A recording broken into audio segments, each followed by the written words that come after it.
If somebody comes to a state where they come to a static breath, no breath for long periods of time, that means it's almost like you're hibernating and being reborn. Such a person, we call him a nirmanakaya, that means he recreates his own body.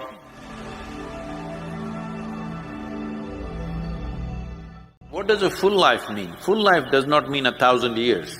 Full life means everything that is there for a human being to explore, know and experience must happen in this life. It's very important. A full-fledged life. So for this, how long can they live? People are investing billions of dollars. They don't have to. If they invest a couple of hours a day, we can make them live a full life. In the sense, both in terms of experience and time. In terms of time, because our birth has a relationship with the cycles of the sun and the cycles of the moon, I will not go into the detail of this will get too complex. But to put it very simply, only because our mothers' bodies were in sync with the cycles of the moon, we are sitting here today, yes or no?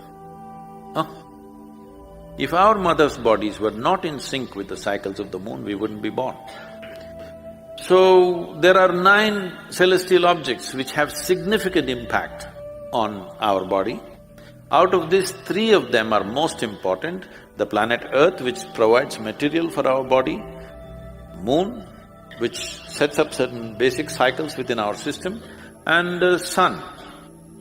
Everything here is solar-powered. So if you look at the cycles, the lunar cycle is the shortest cycle that we have.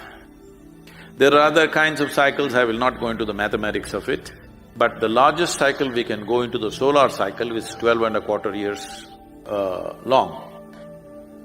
So, whole yogic process on one level is focused towards taking the body from a lunar cycle to a solar cycle.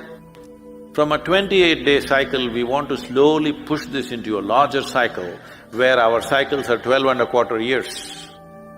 If that happens, the system becomes a total ease. Physiologically, psychologically, you come to such a state of balance. We have specific practices to move a person towards the solar cycles. These are called Surya Kriya. You start doing this so that gradually you imbibe a certain dimension. These dimensions are always on. 1,008 cycles of the moon is considered a full life. This becomes 82 something, a little more than 82 years, gets us to that stage. So we say, for the sake of safety, because there are certain other aspects to it, we say if you cross 84 years, you have lived a full life. There are many changes which happen in the system once people cross that 1,008. So what is the maximum life a human being can live? See, in normal human being, I don't know what the medical science says, please tell me, I'm not conscious about that. Normally we see that by our own experience, a human being breathes between 12 to 15 times per minute.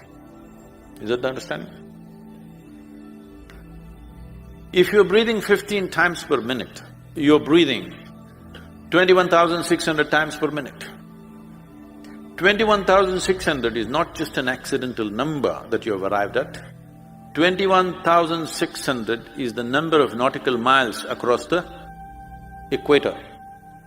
And for every longitude that you have, between one longitude and the next longitude, the space is 60 nautical miles.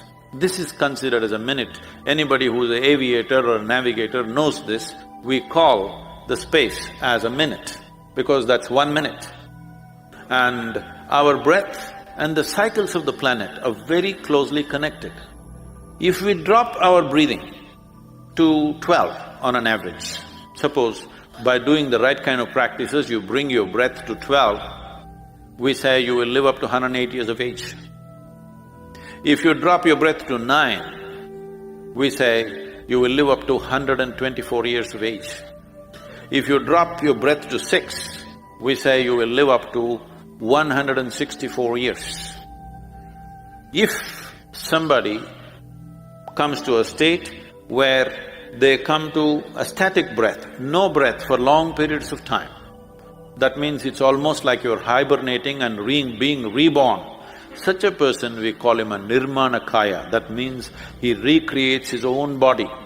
He goes into hibernation states and recreates his body. For him, we don't fix a time span. It is his choice how long he lives. Till he has a certain purpose, he may live, and he will die when he is well. He will not die because of ailments, he will not die because of something, he will die when he is well. So, this is not like an absolute thing, this is a general trajectory of life.